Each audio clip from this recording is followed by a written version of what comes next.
I'm Jake, I'm with SHW Offroad, and you are watching the Daily Drop. If you've been here before, welcome back. First, if this is your first time, join us every day. We do this every single day. I try to release them around lunchtime where we talk about just little tidbits about off-roading and overlanding in general. So thanks for joining today. Today we're going to talk about front axle management, and really it's all about disconnecting and connecting sway bars or solutions around that. So let's dive right in. Why we disconnect. Usually when you disconnect the sway bar, you can get better articulation, which most often or usually equates to better traction. That in turn provides less wear on your vehicle, less wear on your surroundings and the environment, tread lightly principles and stuff like that. That being said, we don't always want full disconnect. Some restriction on axle travel is good, especially when it comes to IFS vehicles, and I think I'm gonna have a deeper conversation about that in the future. Maybe I'll bring in some of the Toyota guys at the shop to talk about IFS and sway bars and the relationship and when and where to disconnect rear and front. But there are some situations where perhaps you don't always want full disconnect, and there's some solutions for that, especially for solid axles that I'm going to talk about. But that's why there are, as far as how or tools to disconnect, there's a few.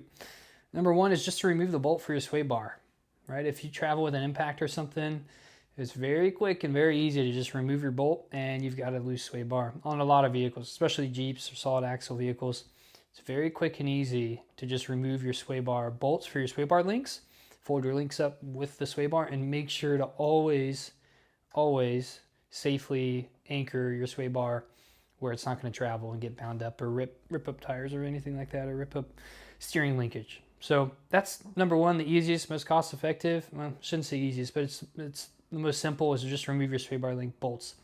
Number two are sway bar quick disconnects. JKS is a big one in the Jeep world. There's others out there as well, but JKS makes quick disconnects, and usually that mechanism, it's just like a normal end link, sway bar link, and then there's a pin that you pull to release the end link from the sway bar mount, usually on the bottom side. So you pull the cotter pin, you pull the pin, and it's loose, and all this, and you get the articulation of a disconnected front sway bar. And there's all kinds of these. JKS is a popular one.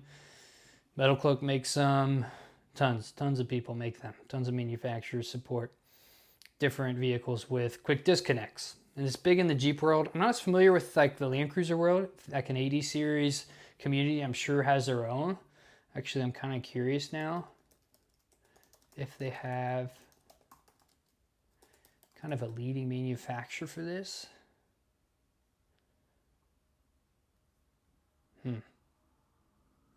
Well, if you know of one for an 80 series, let me know. What's the de facto for it?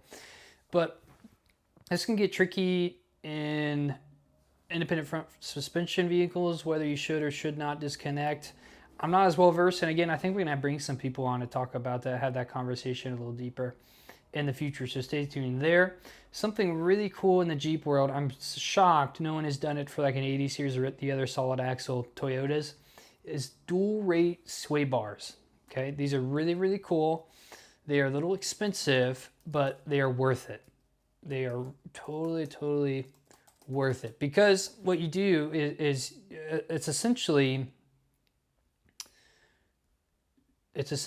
a sway bar mechanism with two different rates of sway bars built into it, and there's an actuator that you flip between the two different sway bar tension rates. Okay, hence the dual rate sway bar. So ORO is a very popular one. Terraflex used to make one as well. What differentiates this from like an anti-rock from Curie is, instead of just having one tension rate that you're always running at, you actually get two rates. You get an off-road rate and an on-road rate. The off-road one is super loose, so it allows tons of articulation, but there's still some restriction there to limit body roll and to help with traction and stuff like that. Because like I said, there are a lot of situations where you don't want full disconnect in some of the technical wheeling situations and stuff. So it has two modes, and you flip a switch, you can do a manual switch, or I think on this one you can do an air switch too. And it's got the off-road mode, and it has the on-road too. So on the on-road mode, it's actually a little bit stiffer than an OEM, a stock sway bar, so you get more stability on road. If you're running like a heavier Jeep or a heavier vehicle, it helps with stability and tracking on road. So It's really, really cool. The dual rate sway bar. I don't own one. I know a lot of people that do, and it's probably one of the next things that's going on my Jeep because it's just a killer system. There's no more compromising between on and off-road, sway bar, rates, torsion rates, right? So you have the best of both worlds. It's one of my favorites. Lastly, but certainly not least, is the anti-rock system. It's very popular.